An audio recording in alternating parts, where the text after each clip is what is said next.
आप सबका शुभ हो, भला हो, मंगल हो।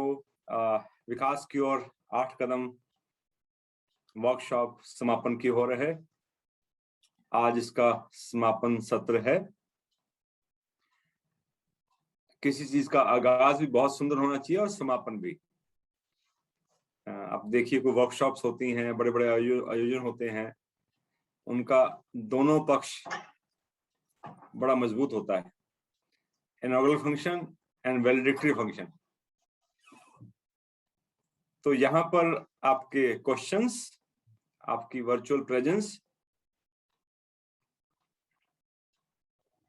हमारे लिए बहुत कीमती है। मैं सबसे पहले तो अप्रिशिएट करना चाहूंगा उन लोगों को जिन्होंने अपने क्वेश्चन भेजे हैं। प्रश्नों से पता चलता है कि हमने कितना ध्यान से सुना है किस चीज को। बेटर लाइफ में ये कोशिश है कि हम क्वेश्चंस को पैदा करें आपके अंदर और आपको उत्तर दें, जिससे आपकी तसल्ली भी हो और आपका विकास भी हो। टरकाएं ना क्वेश्चंस को, उनको डीपली समझें। ये विकास की कड़ी है। और आपका किसी प्रश्न से तसल्ली नहीं होती, आपका पूरा अधिकार है, आप फिर पूछें, ताकि हमें भी मौका मिले उस पर पुनः विचार करने का और मिलजुल कर हम विकास की ओर कदम बढ़ाते चलें। अभी तक जो पिछले 4 कदम हमने पिछले दिनों में चर्चा में लाए, चिंतन किया, इससे पहले 4 कदमों का जिक्र हो चुका था। इन दिनों में हमने देखा, पहले हमने समझने की कोशिश की संबंधों की सही समझ। हम पल पल घिरे हैं संबंधों से। हमने देखा कि कैसे हमारी क्वालिटी जो है, हमारे सुख को, हमारे शुभ को, हमारे विकास को प्रभावित करती है। काहे क्वालिटी? संबंधों की क्वालिटी। इसके लिए अपने अंदर गुण बढ़ाएं, भाव पैदा करें, ताकि हमारे संबंध बेहतर हों। कृतज्ञता का, हमदर्दी, वफादारी, विश्वास, सहनशीलता, क्षमाशीलता, कैसे ये उच्च भाव हमारे संबंधों को एक नए स्तर पर ले जाते हैं, इस सत्य को हमने समझने की कोशिश की और ये पाया कि अगर संबंधों में अच्छे भाव उत्पन्न होंगे तो जहां सामंजस्य और मेल आएगा, वहां सच्चे स्वर्ग की अनुभूति इसी दुनिया में होगी। अगला हमारा पड़ाव था खुशी का, सच्ची खुशी का रहस्य। हर जीवधारी जीना भी चाहता है, खुशी भी पाना चाहता है। खुशी बहुत सी चीजों में है, डिग्रियों में है, पद में है, धन में है, खाने पीने में है, पहनने में है। अपनी कोई भी इच्छा पूरी होती है, खुशी होती है। हमने समझा इस बात को, लेकिन वो शॉर्ट टर्म होती है। स्थायी खुशियां, लॉन्ग टर्म खुशियां हमारे संबंध हैं, हमारा शरीर है, हमारा स्वास्थ्य है, सबसे बढ़कर हमारे अच्छे भाव हैं। बहुत लंबी लाइफ है उनकी। एवं कृतज्ञता का दृष्टिकोण पैदा हो तो ताउम्र हर अप डाउन में वो हमारी सहायता करता है, हमें खुशी देता है। ईमानदारी का भाव कितनी खुशी देता है, कितनी तसल्ली देता है, कितना आत्मविश्वास रहता है इंसान को। सेवा का भाव, कितनी लंबी लाइफ है उसकी। तो अच्छे भावों के द्वारा जो खुशी मिलती है वो स्थायी खुशी है। और जितना उसका हम दायरा बढ़ाते चलेंगे, परिवार से अपनी कॉलोनी, नगर, प्रांत, देश, पूरा विश्व, सब अपने हैं। इनके भीतर उन उच्च भावों से जब जीने लगेंगे तो कुदरत के साथ जो मेल होगा, चारों जगतों के साथ जो हितकर संबंध बनेगा निस्वार्थ भाव पर, उसकी जो खुशी होगी वो एक अलग ही लेवल है खुशी का। उच्च खुशियों का लेवल अलग है, उन खुशियों का लेवल अलग है जो लॉन्ग टर्म है। और फिर ये भी हमने समझने की कोशिश की थी कि इंसान अपने दुख से कम दुखी है, दूसरे के सुख से ज्यादा दुखी है। इसलिए हमें वो ईर्ष्या का भाव, जितना उससे हम निकल पाएंगे, जितना हम बताया भी था ना, कंचन तजना सहज है, सहज त्रिया का नेह, मान बढ़ाई ईर्षा दुर्लभ तजनी ए। तो खुशी तो हमारे अंदर है, वो और नेगेटिविटी से जब घिरी रहती है तो दबी रहती है स्थायी खुशी। हम टेम्परेरी खुशियों में ही व्यस्त हो जाते हैं।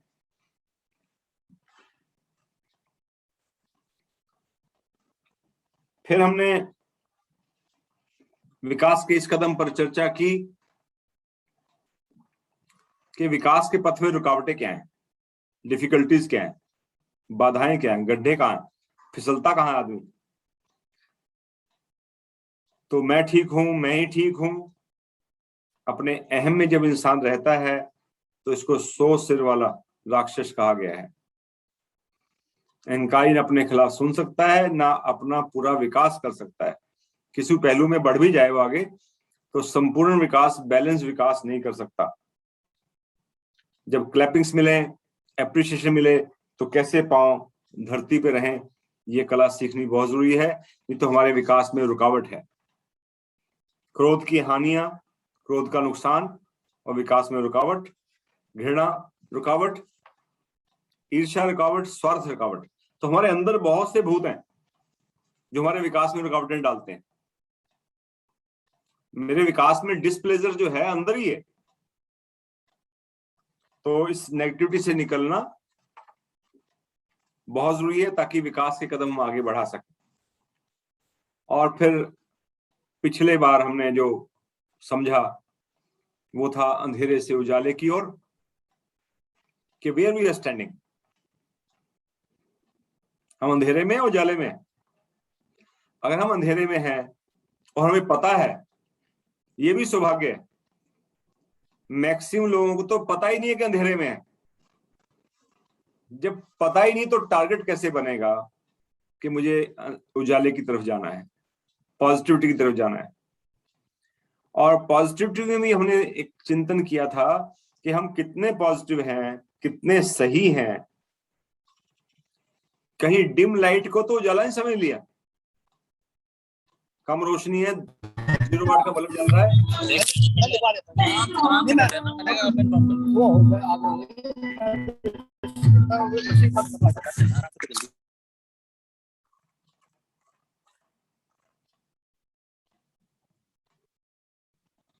हमने कहीं डिम लाइट को ही समझ लिया हो, 0 वाट के बल्ब में बैठे हैं कि यही प्रकाश है। सूरज की रोशनी, कंप्लीट लाइट देखी नहीं। तो जीवन में अटक ना जाए कहीं अंधेरे में या कम लाइट में, हम पूर्ण प्रकाश की तरफ चलें। तो हमारा कितना बड़ा सौभाग्य है कि हमें ऐसे मेंटर, ऐसे मार्गदर्शक गुरु देवात्मा के रूप में मिले हैं जो सद्धर्म के शिक्षक हैं और जिन्होंने हमारी इस पक्ष में बहुत सहायता की है कि हम पॉजिटिविटी की तरफ रह सकें, अंधेरे से निकलकर सकारात्मकता की तरफ रह सकें और जीवन का पूर्ण विकास कर सकें। जो मुझे लाभ मिला है वो बेटर लाइफ के माध्यम से हम चाहते हैं कि मेरे जैसों को औरों को बहुत मिला है, मिल रहा है। और ये आधार हमारा बढ़ता चले, ये हमारा जो पथ है ये और विस्तृत हो, अधिक से अधिक जन इस विकास पथ पर आकर अपना भला कर सकें। इसी शुभकामना के साथ ये 8 कदमों का सफर पूर्ण होता है। अब आज हम जो क्वेश्चंस हैं उनको लेते हैं। कई क्वेश्चंस कॉम्प्लीमेंट्स हैं, फीडबैक है, कई इस विषय से सीधे जुड़े हुए हैं, कुछ वैसे उनकी क्यूरियोसिटी है। मैं कोशिश करूंगा कि मैक्सिमम क्वेश्चंस को लिया जा सके ताकि उनकी जिज्ञासा भी शांत हो, उनका भला भी हो। और आप में से बहुतों ने क्वेश्चन नहीं भेजे, लेकिन कोई बात नहीं, आप उनके प्रश्नों को सुनकर, और शायद वैसे ही आपके जहन में भी हो, आप पूछ ना पाए हो, लेकिन वैसे प्रश्नों के उत्तर को जानकर भी शायद आपका कुछ भला हो, पॉजिटिविटी बढ़े, ऐसी कामना करता हूं। सबसे पहले मैं क्वेश्चंस जो मेरे पास मिला है वो है अर्पित सिंघल, पंचकूला। वो लिखते हैं कि सहनशीलता को कई बार लोग हमारी कमजोरी समझ लेते हैं, टॉलरेंस को लोग समझते हैं कमजोर हैं, फिर अपशब्द बोलते हैं। ऐसे में हमें क्या करना चाहिए और कब तक सहना चाहिए?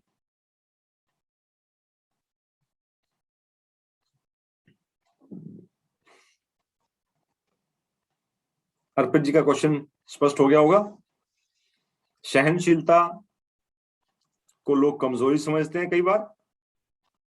अब शब्द कहते हैं हमें क्या करना चाहिए ऐसे में, और दूसरा है कि कब तक सहना चाहिए।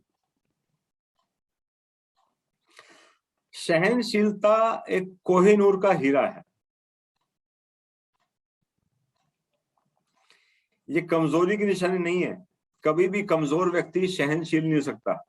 दबना अलग बात है, चुप रहना अलग बात है। सहनशीलता मैल नहीं आती हृदय में, अपने वर्चस्व में बना रहता है। कई बार कमजोर होता है शरीर से, पैसे से, अकल से, वो इंसान चुप तो रह जाता है, लेकिन मन में सोच के रहता है, मन में गालियां देता है, दुर्भावना रखता है, नेगेटिव वाइब्स क्रिएट करता है। वो सहनशीलता नहीं है। हृदय में कोई नेगेटिविटी ना आए, कोई विरोध ना आए, तटस्थ रहे, अपनी स्थिति में बना रहे और उसको हृदय से माफ कर दे, ये है सहनशीलता। दुनिया के जितने महापुरुष हुए हैं लगभग सब में ये गुण मिलेगा आपको। इतिहास भरा हुआ है, लाखों सालों का इतिहास देख लीजिए, कब से जब तक आपको इतिहास पता है तब से कोई महान जीवन आपको आएगा, उसके जीवन में कष्ट आए होंगे, तकलीफें आई होंगी, अपमान आया होगा, उसको बहुत कुछ सुनना पड़ा होगा, लेकिन उसने यही कहा होगा कि इनको माफ कर देना, इनको नहीं पता ये क्या कर रहे हैं। तो बर्दाश्त करने के लिए बहुत बड़ा दिल चाहिए। तो पहले तो ये समझ लीजिए कि आप सहनशील हैं तो आपका बड़प्पन है, आपकी महानता है। सामने वाला जब आप शब्द कहता है, कोई ऐसी बात कहता है, तो सबसे आसान तरीका है इग्नोर। पहली कोशिश होनी चाहिए आप उसको अवॉइड करें। ठीक है, कुत्तों का काम है भौंकना, हाथी मस्त चलता रहता है। रास्ते में हम जब सफर करते हैं, गाड़ी से जा रहे होते हैं दिल्ली, मान रुड़की से दिल्ली जा रहे हैं या अंबाला से दिल्ली जा रहे हैं, तो सड़क पर आपकी कार के आसपास कई जगह ऐसा मौका आएगा जब कुत्ता आपके पीछे भागेगा, भौंकेगा, तो आप उसको इग्नोर करते हैं, याद नहीं रखते कितने कुत्ते भौंके रास्ते में। चॉइस आपके पास है, उतरे गाड़ी से, डंडा निकाल लें, उसके पीछे भागे, उसके गांव तक, उसे घर तक छोड़ के आए, 2-4 डंडे लगाए उसके, तो बस फिर आप दिल्ली नहीं पहुंचेंगे, लक्ष्य पे नहीं पहुंचेंगे, आप लोगों को डंडा ही मारते रहेंगे, जवाब देते रहेंगे उनका। दूसरी चीज यह है कि अगर आपको बर्दाश्त नहीं हो रहा है, इग्नोर नहीं कर पा रहे, समझाएं उसको। समझाने से भी नहीं समझता तो अपने आप को रिजर्व कर लें, विड्रॉ कर लें। मेरे अभी एक साथी से बात हो रही थी, कहते हैं हमारे फलाना रिलेटिव हैं, वो हर बात पे नीचा दिखाते हैं, कुछ भी बोलो उसको उल्टा बोलेंगे। तो मैंने तो ये किया, मैंने उनसे ना कोई ऐसी बात, राय देने वाली कोई काम की बात उनसे कहता ही नहीं। और जी क्या हाल है, सुन ली, बात खत्म। कि वो भी शांत, हम भी शांत। जब उनकी आदत समझ ली है कि उनको कटाक्ष करना ही है, बात को खींचना है, नीचे दिखाना है, तो ऐसे आदमी से फिर संबंध कमजोर कर लिया जाता है, विड्रॉ कर लिया जाता है। इंटरेक्शन कम किया जाए या अपनी बात उलझाई मत जाए, पता है इसने बात ही उल्टी करनी है जब। और अगर कोई ऐसा अपराध कोई कर रहा है आपके साथ जो कि माफ करने लायक नहीं है, तो फिर कानून की राय लीजिए, कानूनी कार्रवाई कीजिए, लेकिन उसमें भी अपने मन को बहुत घृणा से भरना, क्रोध से भरना उचित नहीं है। कानूनन तरीके से उस पर कार्रवाई की जाए और ये भाव रखे इसका शुभ इसमें है, इसको सुधारने में। नफरत से अपने आत्मा की हानि होती है। मन को मैला नहीं करना, मन को कसैला नहीं करना, ये बात का ध्यान रहे। और सहन कीजिए, कोई बात नहीं, सहन करने वाला मजबूत होता है। लेकिन एक ख्याल रखने वाला है, सहनशीलता करते हुए घमंड बढ़ जाता है कई बार कि देखो मैं तो उसकी बात बर्दाश्त कर ली, मैं कितना बड़ा हूं, मेरा कितना बड़ा दिल है। इंसान की प्रॉब्लम बहुत है, कल तो अच्छा कुछ करता नहीं, अच्छा करता है तो कहीं फंस जाता है अपने अहम में। तो अगर सहनशील अगर आप हैं, सहनशीलता का पाठ अगर आप सीख रहे हैं बेटर लाइफ से, तो उसका ख्याल रखिएगा कि कहीं हमारे अंदर उस बात का भी अहम ना आए। कमल सहगल हरिद्वार से पूछते हैं या लिखते हैं, 8 कदमों को जीवन में धारण करके स्वयं की कमजोरियों को दूर करूंगा। क्वेश्चन नहीं है, संकल्प है। ये संकल्प सभी का होना चाहिए जो कमल सहगल जी ने लिखा है। और स्वयं पे काम करेंगे, 8 कदमों पे काम करेंगे तो शुभ परिवर्तन, अच्छा परिवर्तन आपको दिखेगा, आपके परिवार को दिखेगा और सबसे बढ़कर आपके बच्चों को उसका अच्छा असर पड़ेगा। क्योंकि कमल जी को मैं पर्सनली जानता हूं, इनके बच्चे छोटे हैं, मैं उनको एक बड़े भाई के रूप में राय देना चाहूंगा। बच्चे कहने से नहीं सीखते, बच्चे देखने से सीखते हैं। जो 8 पक्षों का आपने संकल्प लिया है या और लोग ले रहे हैं, वो ध्यान रखें कि जो हम करते हैं उसको देखकर बच्चे सीखते हैं। जो हम कहते हैं उसका असर उतना नहीं होता जितना कि हमारे करने का। तो हम इन 8 कदमों पे बढ़ते चलें, इसका अपने परिवार पर भी और आपके साथ जो और जुड़े हैं उन पर भी अच्छा प्रभाव पड़ेगा। अच्छा रिमार्क है उनका। निशांत गुप्ता, मानसा, पंजाब से एक बहुत दर्द भरी बात लिखी है। मैंने जब पढ़ा तो मेरे आंखों में आंसू आ गए। He touched my heart। वो कहते हैं कि दिव्यांग जो होते हैं, जो डिसेबल होते हैं, जिनको पहले विकलांग कहते थे, अब हम दिव्यांग वर्ड यूज करते हैं as per the norms of the government. नाम कुछ भी लें, हम उनकी स्थिति को समझते हैं शायद। और वो पेरेंट्स, वो लोग ज्यादा समझते हैं तो खुद दिव्यांग हैं या जिनके बच्चे या परिवार में कोई तकलीफ में है। एक बहरा बच्चा क्या होता है, एक माँ बाप जानते हैं इनका बच्चा बहरा है। एक अंधा बच्चा क्या होता है, ये सिर्फ माँ बाप को पता है। एक मेंटली रिटार्ड क्या होता है, शायद हम कल्पना भी नहीं कर सकते कितनी बड़ी वो चैलेंज है, कितनी बड़ी समस्या है। एक पोलियो से इंसान चल नहीं सकता। बहुत सी समस्याएं हैं। दिव्यांग के बहुत रूप हैं, अनेकों रूप का हमें पता भी नहीं है सही से, लेकिन इनकी संख्या लाखों है। आप लिखते हैं निशांत गुप्ता मानसा से कि वो फील करते हैं डिप्रेस्ड अपने आप को उस डिसेबिलिटी के कारण। फिजिकल जो डिसेबिलिटी है, शरीर उनकी क्षमता नहीं है उस पहलू में, कमजोरी जो उनके अंदर है, उसके कारण वो बहुत डिप्रेस फील करते हैं। पेन महसूस कीजिएगा किसी का, और वो सोशल आइसोलेशन रहता है उनका। सोशली वो आइसोलेटेड रहते हैं, कोई बात नहीं करता उनसे। एक बहरे बच्चे से कौन बात कर रहा है? एक गूंगा बहरा बच्चा, क्या बात करेंगे उससे? आप समझ नहीं पाता ना, आम इंसान क्या बात करूं उससे मैं। तो वो कटा हुआ रहता है समाज से, इग्नोर्ड रहता है। लोग दया दिखा देते हैं बेचारा करके, लेकिन इंटरेक्शन नहीं हो पाता। तो वो अपने आप को लो फील करता है। वो कैसे कंट्रोल करे? बहुत ही दर्द भरा और रियल क्वेश्चन है। मेरी बहुत बड़ा प्यार, स्नेह, सहानुभूति है ऐसे सब परिवारों के साथ जहां ऐसी घटना है। लेकिन इसका उत्तर बहुत स्पष्ट दिखाई देता है कि ये तो दिव्यांगता जो है, ये शरीर के रूप से है जो हमें दिखती है। ये दिव्यांग इंसान पैसे से होता है, गरीब पैसे से होता है, डिसेबल पैसे से हो सकता है, दिमाग से हो सकता है, और सबसे बढ़कर भावों से हो सकता है, सोच से हो सकता है। उस दिव्यांगता को कौन देखेगा जो सोच के स्तर पर दिव्यांगता है, डिसेबिलिटी है। तो हर पक्ष में हर एक को हम में से कुछ मिला है और कुछ नहीं मिला है। तो मेरा इसमें विनम्र निवेदन ये है कि जो नहीं मिला और ठीक नहीं हो सकता, अगर वो मेडिकल साइंस से या किसी प्रयास से, किसी मशीन को लगाकर कुछ करके ठीक हो सकता है तो बहुत अच्छी बात, प्रयास करना चाहिए। सोसाइटी को, समाज को उसमें कंट्रीब्यूट करना चाहिए। धन का अभाव है और कोई ऐसी चीज है जिससे वो दूर हो सकती है दिव्यांगता, उसमें कोई हेल्प सकती है, कोई ऐसा चीज लग सकती है जिससे उसका सहायता हो सकती है, उस पहलू में मदद की जाए उसकी। लेकिन अगर हमें लगता है कि मेरी डिसेबिलिटी इस टाइप की है कि उसमें कोई हेल्प नहीं कर सकता, उसका सोल्यूशन नहीं है, तो उसका सबसे उचित समाधान ये है कि उसको स्वीकार कर ले कि मैं ऐसा ही हूं, ये अंग मेरा ऐसा है।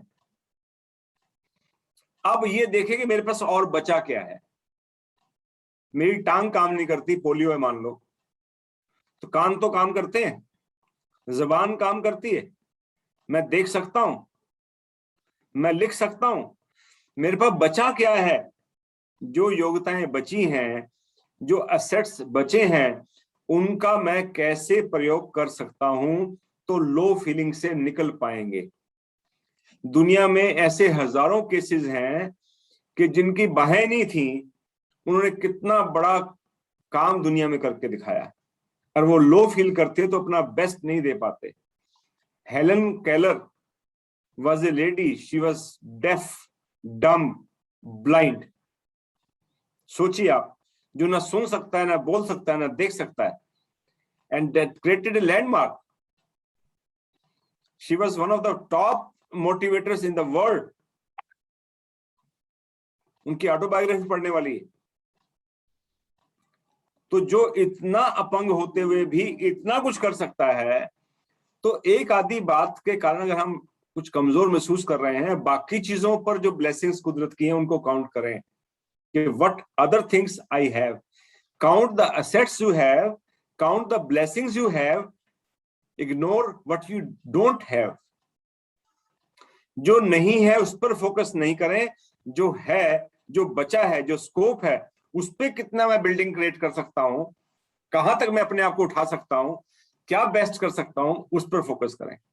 सबसे बढ़कर आपके भाव हैं, और आप पढ़ और सुन सकते हैं, अपने आप को पॉजिटिविटी में ला सकते हैं, तो उस पॉजिटिविटी से, अच्छे भावों से, कृतज्ञता के भाव से, सेवा के भाव से अन्य योग्यताओं को बढ़ाकर अपने आत्मा का तो भला कर सकते हैं, आत्मबल तो बढ़ा सकते हैं। शरीर की तो वैसे ही लाइफ ही है ना, 50 साल, 60 साल, 70 साल। एक मजेदार बात और है, कोई अपंगता है, मैं आंखें नहीं काम करती मेरी, कब तक? कान नहीं सुनते कब तक? ये नेक्स्ट 20-30 ईयर्स मोर, टोटल 70 साल मान लीजिए। लेकिन जैसे ही हम सेकंड फेज ऑफ लाइफ में जाते हैं, परलोक के जीवन में जाते हैं, तो आपकी आत्मिक चीजें काम आती हैं। शरीर खत्म, शरीर का कष्ट खत्म, पैर अगर काम नहीं करते, विकलांगता है, पोलियो है, ये पोलियो परलोक तक नहीं जाएगा। तो इसलिए हमें पूरी लाइफ को एक कंटेक्स्ट में देखें, एक बड़ी पिक्चर में देखें, और जीवन को भी संतुलित वे में देखें, पांचों पक्षों में, कि अगर मेरा एक पक्ष कमजोर है तो उसके द्वारा मैं और किस किस क्षेत्र में क्या क्या कर सकता हूं। विद्या ग्रहण में कितना कर सकता हूं, मैं सोशल नेटवर्किंग में परिवार के साथ अच्छे रिलेशन मेंटेन करके लोगों की प्रॉब्लम्स को सॉल्व करके कैसे पॉजिटिविटी ला सकता हूं, मैं धन के क्षेत्र में किस प्रकार से अर्निंग किस किस ढंग से कर सकता हूं, उस अर्निंग का कैसे सदुपयोग कर सकता हूं, मैं अपने आत्मा के भले के लिए कैसे कैसे कर सकता हूं।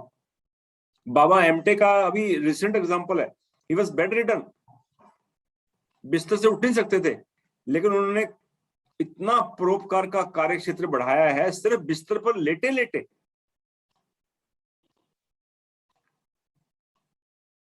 तो अच्छा करने के लिए, अच्छा सोचने के लिए अच्छा दिल चाहिए। शरीर साथ दे जितना उतना अच्छा, और कुछ कमी भी है, विकलांगता भी है, दिव्यांग अगर हम हैं किसी पहलू में, उसको स्वीकार करके उसमें अटके ना रहें। अटके रहने से समस्या हल तो होगी नहीं, उससे निकलें, उससे बाहर आए, और इसमें सोसाइटी और समाज के अंदर जितनी पॉजिटिविटी आप क्रिएट कर सकें, चेतना क्रिएट कर सकें, उतना जरूरी है। क्योंकि समाज का रवैया मैं मानता हूं कि बहुत अच्छा प्राय नहीं होता, लेकिन धीरे धीरे हम कोशिश करेंगे कि बेहतर समाज की, हम बेटर लाइफ से यही तो चाहते हैं कि बात हमारी हजारों लोगों, लाखों लोगों तक पहुंचे, एक समाज में चेतना विकसित हो कि जैसा पूछा गया है, जो बताया गया है, एक दिव्यांग के दिल की बात जो रखी गई है, वो कष्ट उसको ना हो, ये सोसाइटी और समाज कर सकता है।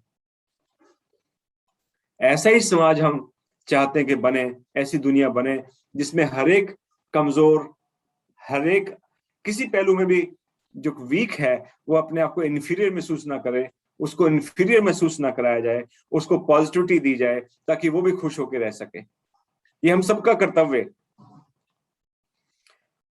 इससे आगे चलते हैं।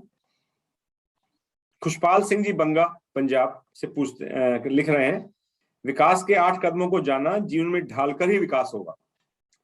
ये क्वेश्चन भी अपने आप में कि विकास कैसे होगा, विकास के 8 कदमों को जानकर, ये उत्तर भी है अपने आप में। वैसे उन्होंने साधारण भाषा में लिखा है, क्वेश्चन नहीं उनकी तरफ से, लेकिन अपनी समझ का परिचय दिया है, बहुत अच्छी बात है। खुशपाल सिंह जी लिखते हैं कि विकास के 8 कदमों को जाना, जीवन में ढालकर ही विकास होगा। यस। बिना आपने सैर करने के महत्व को जाना, एक्सरसाइज करने के महत्व को जाना, दूध पीने के महत्व को जाना, फल खाने के महत्व को जाना, सेहत कैसी बनेगी? सेहत बनेगी दूध पीकर, एक्सरसाइज करके, फ्रूट खा के। ऐसे ही जानना तो एक पहला स्टेप है। आपने 8 कदमों को जान लिया विकास के, बहुत अच्छी बात है, लेकिन बड़ा अच्छा जवाब भी खुद ही लिख रहे हैं कि जीवन में ढालकर ही विकास होगा। तो जिन्होंने सुन लिए हैं 8 कदम, बहुत अच्छी बात। जो नहीं सुन पाए उनको सुनना चाहिए पहले, और सुन के समझना चाहिए, और फिर उसको ढालना चाहिए। ये सबका लक्ष्य होना चाहिए। आगे चलते हैं। रुड़की से श्रीमती नीलिमा अग्रवाल लिखती हैं, किस प्रकार हर समय उजियारे में रहा जा सकता है?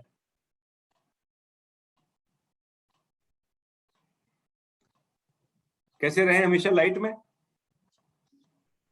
इस कमरे में बल्ब लगा हुआ है, ट्यूबलाइट लगी हुई है, तो इस कमरे में रोशनी कैसे रह सकती है?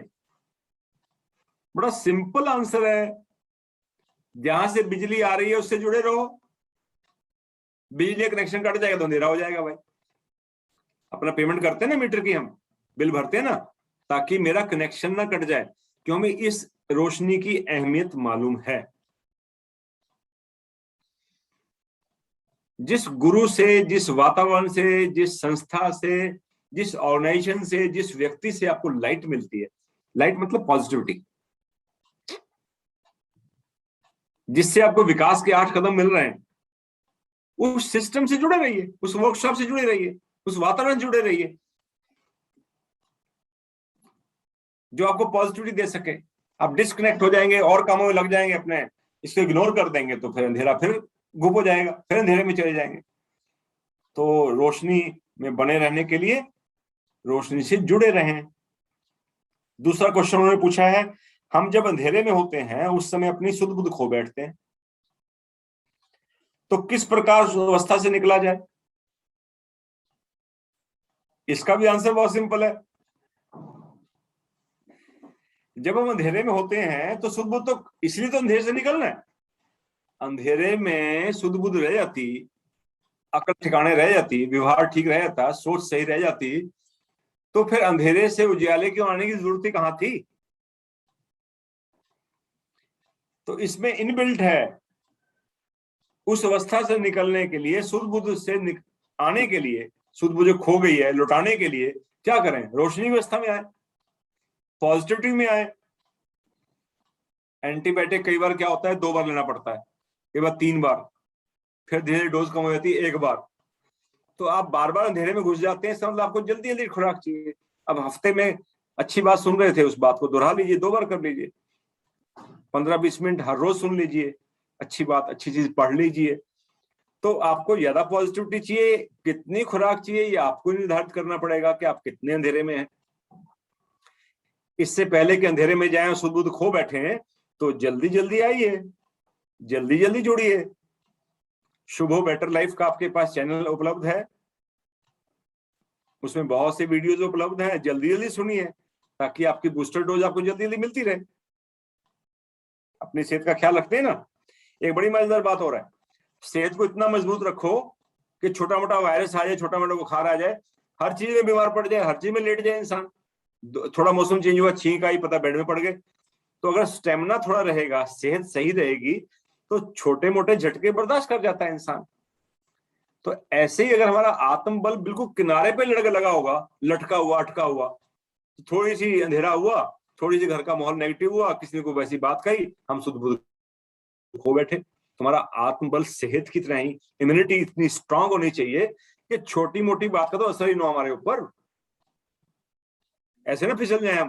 तो जैसे सेहत के लिए इम्यूनिटी मस्ट है, ऐसे ही अंधेरे में सुध बुध ना खो बैठे, अंधेरे का वातावरण भी उपस्थित हो तब भी हम स्टेबल रह सकें। उसके लिए जरूरी है कि हम बॉर्डर लाइन पे अपने आत्मा को मत रखें, अपनी आत्मिक सेहत को एक हाई लेवल पे रखें।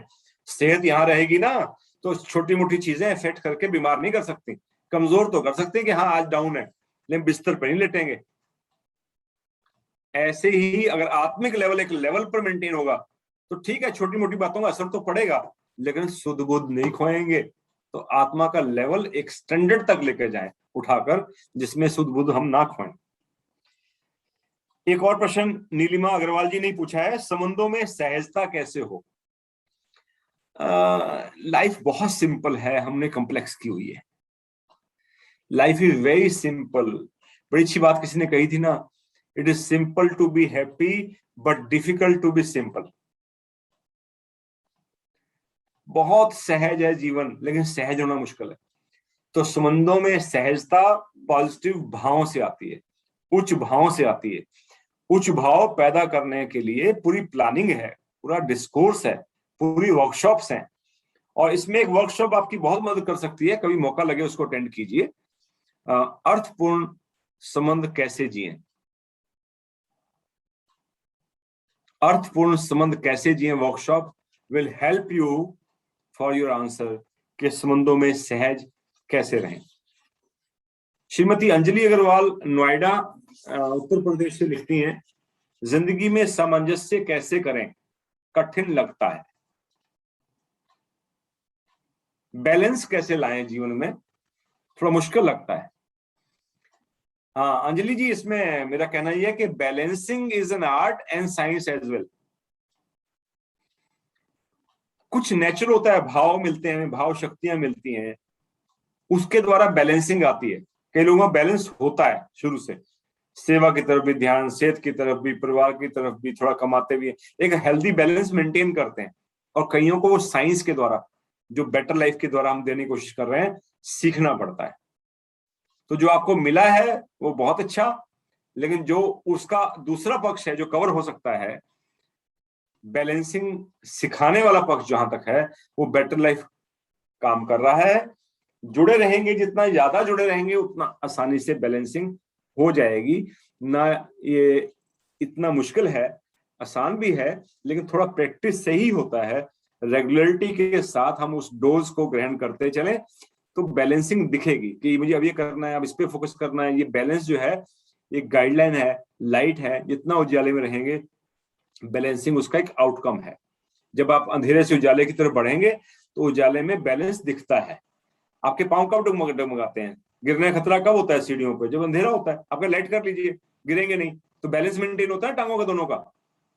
तो ऐसे ही जब जीवन में उजाला होगा, रोशनी में हम होंगे, तो डेफिनेटली बाय प्रैक्टिस स्लोली हमारा बैलेंस क्रिएट होना शुरू हो जाएगा। रुड़की से श्रीमती मुक्ता गुप्ता लिखती हैं, पूछ रही हैं, कभी ऐसा होता है कि घर परिवार में सबसे अच्छे संबंध बनाकर रखते हैं पर वो इन संबंधों को महत्व नहीं दें, तो ऐसे में क्या करें?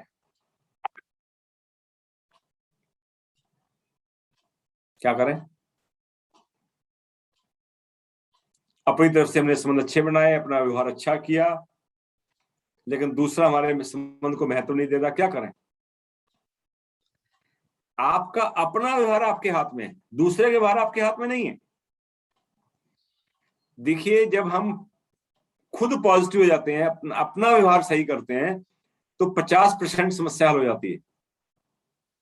जब बाकी परिवारजन भी अपना संबंध बेहतर करते हैं, व्यवहार अच्छा करते हैं, तो 100% स्वर्ग आता है। ये तो निश्चित रूप से बात है। लेकिन मेरे हाथ में क्या है? मेरे हाथ में अपना व्यवहार है, इसलिए अपने सुधार की बात है। तो जिन मेंटर की हम बात कर रहे थे, देवात्मा की, हमने 8वें कदम में उनका जिक्र किया था, जहां से मैंने शिक्षा ली है। उनकी एक पंक्ति, उनकी शिक्षा में अक्सर वहां के वातावरण में हम गाया करते हैं, सुना करते हैं, बचपन सुनी है कि आप अच्छे बनो। ये तो बात सही हो गई, अपना व्यवहार ठीक करो। उसमें दूसरा ये भी है, आप बचो औरों को बचाओ। क्योंकि आप बच गए तो 50% काम हुआ ना, 50 आधा काम हुआ। औरों को बचाना, इसलिए औरों में यही है, परिवार है, संबंधी हैं, पड़ोसी हैं, जो भी लोग हमारे चारों तरफ हैं, उनका बचना इसलिए जरूरी है कि नहीं तो वो अपनी नेगेटिविटी से मुझे प्रॉब्लम क्रिएट करते रहेंगे। ये भी एक बहुत बड़ा कारण है। परोपकार पर सेवा तो है ही, तो इसलिए आप भी बचना है, औरों को बचाना है। अब और बचना चाहे तो क्या करें? पहली बात तो खुद लाइट में आ गए, कोशिश करो तरीके तरीके से, ऐसे साहित्य से, ऐसे वीडियो से सम्मान पैदा करो उनके प्रति, जहां से पॉजिटिविटी मिल सकती है। कि देखो बेटर लाइफ में कितनी अच्छी बात बताई जा रही है, देखो कोटेशन कितनी अच्छी है।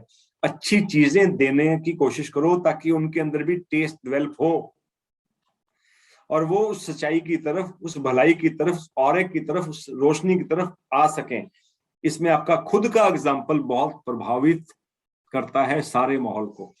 आप 10 दिन से, 20 दिन से, 1 साल से, 6 महीने से किसी काम को कर रहे हैं, तो उसका रिजल्ट जब उनको दिखता है, आपकी पॉजिटिविटी दिखती है कि पापा पहले भी ऐसे थे, पापा अब भी ऐसे हैं।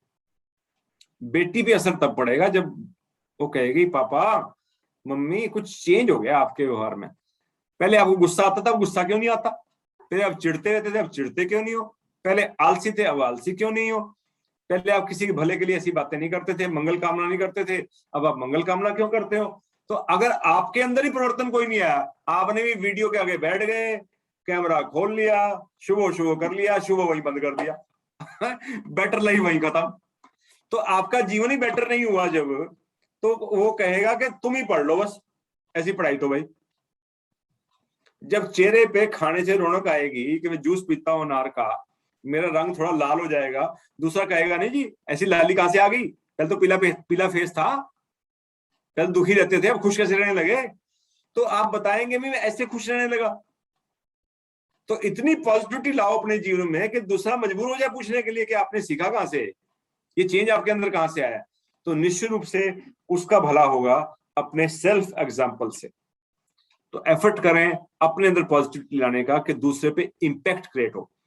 और दूसरा तरीका यह है जो हमें बहुत कीमती एक सूत्र मिला है, मंगल कामना बहुत असर करती है। जिसके अंदर आप सुधार लाना चाहते हैं, कई बार उपदेश काम नहीं करता, प्रेयर काम करती है। सुबह बैठ जाएं 10 मिनट के लिए, प्रेयर करिए, नाम लेके कीजिए, बार बार कीजिए, सुना के कीजिए, बिना सुनाए कीजिए। कभी तो सुनेगा ध्यान से, क्या कहती माँ, क्या कह रहा बाप मेरा, मेरी बेटी क्या कह रही, माँ भी सुनेगी कि हे माता जी, अपनी माँ के लिए प्रेयर कर रहे हैं, अपनी पत्नी के लिए प्रेयर कर रहे हैं, जो भी संबंधी आपका, इनका शुभ हो, इनका कल्याण हो, इनका स्वास्थ्य ठीक रहे, इनकी दीर्घायु हो, इनके आत्मा का भला हो, हे दाता आपकी रोशनी को पा सकें, ये अच्छी अच्छी बातों को सुन सकें, इनके जीवन में पॉजिटिविटी बढ़े, इनकी सकारात्मकता बढ़े, हमारा परस्पर प्रेम बढ़े। ऐसी बात करोगे ना जब, तो वो धीरे धीरे उसको एक दिन तो नाटक लगेगा, ये क्या तमाशा है, लेकिन धीरे धीरे धीरे जो आप कह रहे हैं वैसे ही आपका व्यवहार भी दिखेगा उसको। तो दूसरा भी अगर कुछ भी दम होगा तो वो पॉजिटिव होने की कोशिश करेगा। और भाई फिर अगर सारे प्रयास फेल हो जाते हैं तो सारे तो इंजीनियर घर में बनते नहीं भाई, सारे डॉक्टर नहीं बना करते, सारे स्वस्थ नहीं रहते, कहीं स्वास्थ्य ठीक नहीं होता, बीमारी रहते हैं फिर। तो ऐसी आत्मा की दुनिया भी है, तो कई ला इलाज और अनधिकारी भी होते हैं, बस ऐसों को बर्दाश्त करना पड़ता है। शुभकामना करते रहो, अपनी स्किन बचाते रहो, अपने हाथ न जलाओ उनके साथ, अपना व्यवहार अच्छा बनाए रखो, कम से कम तुम्हारा भला होता रहेगा। लेकिन प्रयास करना बहुत जरूरी है, बेटरमेंट का स्कोप हमेशा होता है। भोपाल से एक जन लिखते हैं, रोशनी में जाना चाहते हैं। अगला क्वेश्चन, अंधेरा यानी पुरानी आदतें अपनी ओर खींचती हैं मन तो करता है रोशनी में जाए, लेकिन अंधेरा जो है, पुरानी अभ्यास, मन तो करता है गाली देना छोड़ दूं, लेकिन गाली देने मजा बड़ा आता है, फिर खींच खींच के उधर को जाने का मन करता है। भाई आंसर तो बहुत सीधा है, रस दोनों चीजों में है। शुभ कामना करने में अपना रस है और गाली देने में अपना रस है। गुण चिंतन करने में, किसी की महिमा गाने में, किसी की तारीफ करने में, सच्चे गुण को बताने में भी रस है, और चुगली करने में भी बड़ा रस है, निंदा करने में बड़ा रस है, घंटों निकल जाते हैं पता नहीं चलता। सेवा करने में रस है, और रस सेवा पाने में भी है। स्वार्थी बनने बड़ा रस है, मुफ्त की खा रहे, मुफ्त का सब मुफ्त का माल, हींग लग रहे हैं, फटके रंग चोखा। तो रस कौन सा है, वो आपको क्या बनाता है? एक भजन की पंक्ति आती है, कौन सा सुख कौन सा रस मुझे क्या कुछ बनाता है। आपकी ज्योति दिखलावे, आपकी शक्ति दिखलावे। गुरु से अरदास की गई है, प्रार्थना की गई है कि मुझे पता चले कि कौन सा रस, कौन सा सुख मेरा क्या बना रहा है। तो ये आते हैं ना जो खींचती हैं, वो रस देती हैं, लेकिन वो रस नकारात्मक है, आत्मबल को घटाता है, वही विनाश का पथ है। जो चुगली में रस है, गाली देने में रस है, निंदा में रस है, स्वार्थ में रस है, ना शुक्र पने का अपना रस है कि देखो पास सब कुछ लिया, दीप एक कोड़ी भी नहीं दी उसको मैंने। अहंकारी का अहंकार अपना रस है। रस सारे हैं, लेकिन विकासकारी कौन सा है, सच्ची खुशी कौन सी चीज देगी, विकास के पथ पे कौन सी लेके जाएगी। तो धीरे धीरे कोशिश करके अच्छी चीजों में, अच्छी आदतों में, रोशनी में, प्रभाव में, आत्मबल बढ़ने के साधन जो समान है उनके अंदर रस खींचो, तो धीरे धीरे रस का टेस्ट बदलता जाएगा। It will take time. इसलिए लगातार वातावरण की, लगातार वर्कशॉप्स की, लगातार ऐसे सेशंस की, ऐसी बातचीत की बार बार जरूरत है, ताकि हमारा टेस्ट डेवलप हो। अच्छी चीजों का टेस्ट डेवलप होने में कई बार टाइम लगता है कि जाएगा अभ्यास धीरे धीरे, और अच्छी बात की रंगत भी आएगी कैसे, धीरे धीरे। तो लगे रहें, प्रयासरत रहें, निश्चित रूप से हम रोशनी में आनंद अधिक ले जाना शुरू कर देंगे। प्रयास रोके ना, और नेगेटिविटी जो खींचती है वो धीरे धीरे अपनी पकड़ वैसी ढीली छोड़ देती है।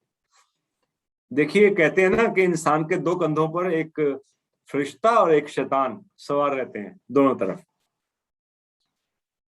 कब तक? समय के साथ एक साथ छोड़ देता है, बरसों तक चलता रहता है, 20 साल चलते रहते, दोनों ही एक उम्मीद में जीते रहते हैं। जब मैं शैतानियत में चलता हूं तो फरिश्ता उम्मीद बांधे रखता है कि कभी तो मेरी बात सुनेगा ये, कभी तो काबू आएगा, कभी तो भला बनेगा ये। और जब फरिश्ता है, मैं उसके साथ चलता हूं, अच्छे काम करता हूं, सेवाएं काम करता हूं, तो शैतान भी खड़ा रहता है पीछे कि कभी तो डाउन आएगा, कभी तो काबू करूंगा इसको। लेकिन जब हम एक की सुनते रहते हैं, दूसरे की सुनते ही नहीं बिल्कुल, हम क्या करते हैं, डावाडोल रहते हैं, कभी फरिश्ते का साथ देते हैं तो कभी शैतान का। इसी चक्कर में शैतान बैठा है, हमारे यहाँ शैतान बैठा है ना, इसी चक्कर में बैठा है कि उसको पता है मैं 6 महीने में, साल में कभी उसका सुन लेता हूं, उसकी बात, अहंकार की पूर्ति कर देता हूं, स्वार्थ की पूर्ति कर देता हूं, उसको उम्मीद बंधी हुई है कि एक दिन तो पूरा पकड़ में आ जाएगा। और कभी कभी कोई इंसान का डिफरेंट होता है, वो शैतानियत में रहता है, कभी कभी भली बात सोच लेता है, फरिश्ते को उम्मीद बंधी रहती है कि ये भला बन सकता है, तो ये मेरी भी सुन लेता है, कभी अच्छी बात भी कर देता है, कभी ये विनम्र भी हो जाता है, कभी ईमानदारी बरत लेता है, कभी ये सही भी हो जाता है। तो फरिश्ता भी उम्मीद में चल रहा है कि शायद किसी दिन मेरी पकड़ में आए। लेकिन जब आपने एक का साथ पकड़ लिया जोर से शैतानियत का, तो एक दिन फरिश्ता अपनी बात कहना बंद कर देगा। सुनता तो है नहीं, नालायक है, जाने दे भाड़ में, जो होता हो देखी जाएगी, मैं कब तक इसका पीछा करूंगा। ऐसे ही जब आप फरिश्ते का साथ देने लगते हैं और फरिश्ते के साथ लग लेते हैं पूरी तरह से, तो शैतान भी एक दिन साथ छोड़ देता है कि इसके ऊपर मत्था मारने का कोई फायदा नहीं, किसी और को पकड़ते हैं, इसने सुधरना है नहीं, तो बेटर लाइफ में लगा रहेगा, अपना जीवन उन्नत करता रहेगा, विकास पथ का राही बन गया है, तो शैतानियत भी मेरा साथ छोड़ जाएगी। आशा है आपको कुछ समझ में आया होगा जो आपका क्वेश्चन था, कि पुरानी आदतें खींचती हैं। खींचना कब बंद करेंगी? जब उनको इग्नोर करोगे। जितना इग्नोर करोगे अंततः छोड़ देंगी आपको कि जाओ जाओ पॉजिटिविटी में, जाओ सही मार्ग पर। एक और क्वेश्चन उन्होंने पूछा है, अचानक अच्छा पॉजिटिव माहौल होता है, रात भर ठीक रहा, सुबह उठे यकायक किसी से कोई ऐसी बात हो गई, सारा माहौल नेगेटिविटी बदल गया, कैसे कंट्रोल करें?